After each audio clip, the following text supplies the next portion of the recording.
If you've read enough online pre-med forums or spoken to enough pre-med students, you've probably heard that the medical school admissions process is random to some degree.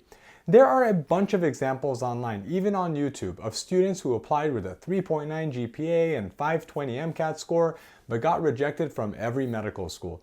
These types of stories perpetuate the idea that holistic admissions is just something that adcoms say to make whatever decision they ultimately want to make, and that the whole process has turned into something of a lottery.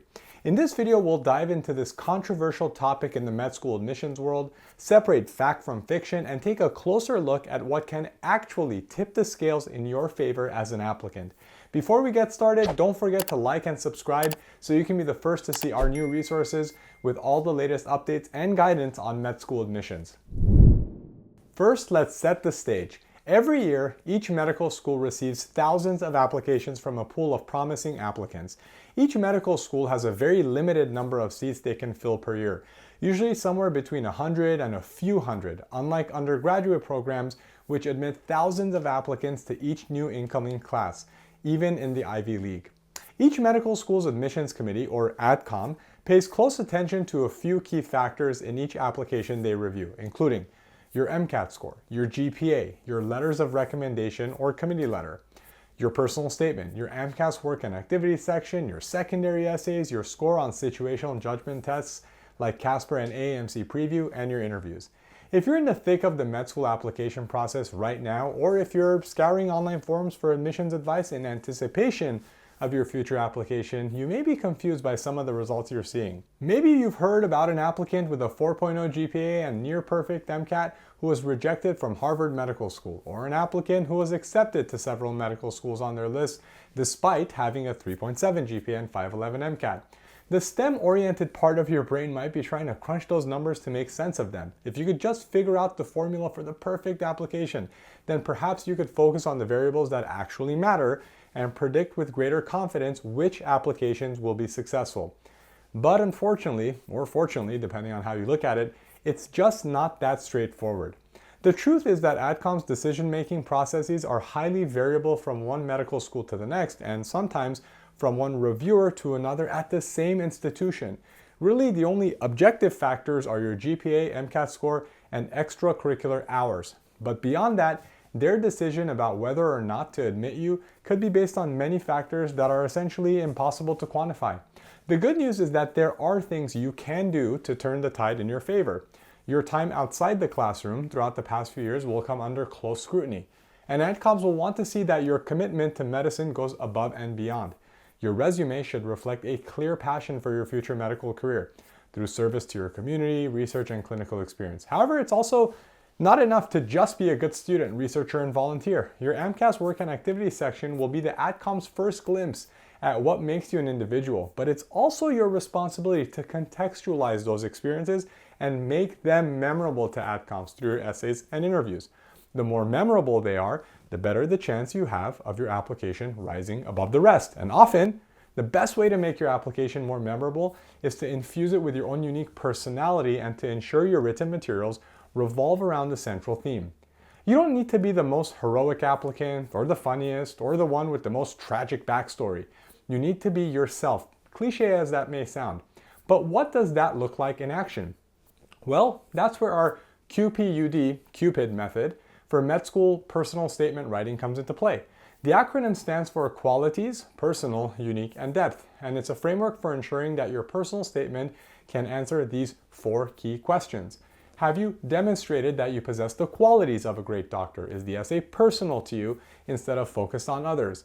Is the essay unique, meaning it could only have been written by you? And does the writing show depth and true insight rather than being too broad or general? You can see an example of our QPUD method in action by checking out a full-length personal statement analysis at the link on screen. But overall, your personal statement should include specific stories and anecdotes from your own life that are so specific to you that they couldn't be replicated by or confused with any other applicants. It doesn't end with the personal statement though. If you really want to set yourself apart from other applicants, you'll also need to tailor your secondary applications for every single medical school to which you're applying. Each school has its own institutional mission, and the ADCOM's goal as they review your application will be to determine whether your experiences and values align with that mission. For example, a school with a heavy emphasis on providing healthcare to underserved communities will want clear evidence that you're the kind of student who can help them further their mission and uphold their reputation. Or a school with a heavy emphasis on research might want to see that you've taken the initiative to engage in various research opportunities. This is called demonstrating fit, and it's a critical component of the med school application process that applicants often overlook. You can check out our med school secondary essay prompt analysis playlist for more details on how to tackle the essays for the schools on your list. It's also important to note that no matter how great your essays are, if you wait too late in the admission cycle to submit them, either because you procrastinated and put them off, or because you spent weeks trying to tweak and polish them until they were absolutely perfect, you could severely damage your chances of admission. Med schools review applications, send out interview invitations, and admit applicants on a rolling basis throughout the summer, fall, winter, and spring.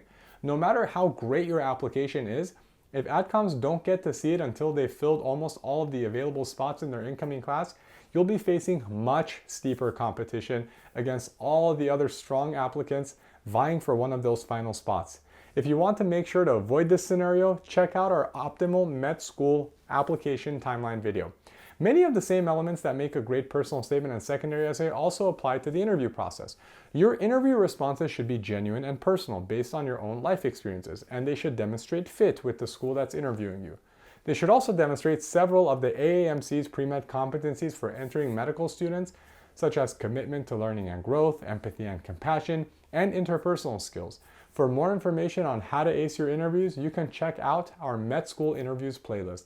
So, although med school admissions can be highly unpredictable, if you haven't carefully crafted your personal statement and secondary essays to make them memorable and unique, researched each school to understand their institutional identity, and demonstrated how your own goals and values align with theirs, it may not matter how strong your GPA and MCAT scores are. After all, plenty of other academically strong candidates are out there, especially with grade inflation on the rise at many US universities. It's also important to note that a small portion of the application review process is still based on subjective personal preference.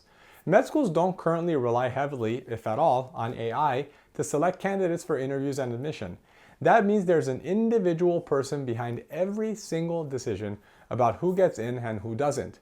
And their decision-making criteria can vary depending on their own preferences and interests, the mood they're in on the day they review your application, and even their emotional and intellectual connection with the themes you bring into your essays and interviews. That said, the ball is still in your court.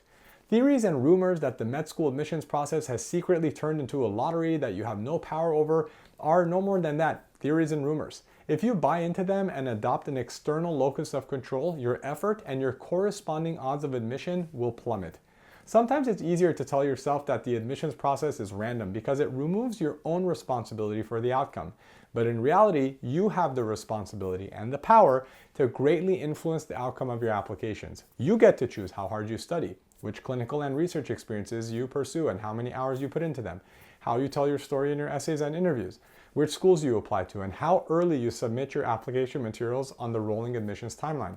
The rest is up to the adcoms' preferences and biases, but you can be confident in the strength of your application if you know that you've done all you can to put your best foot forward. Don't leave your dreams of becoming a doctor up to chance. If you're ready to take the fate of your application into your own hands, the best place to start is with your personal statement. At our personal statement premium example library, you can browse hundreds of expertly written personal statement examples that will give you the tools you need to set yourself apart from the crowd. Best of luck.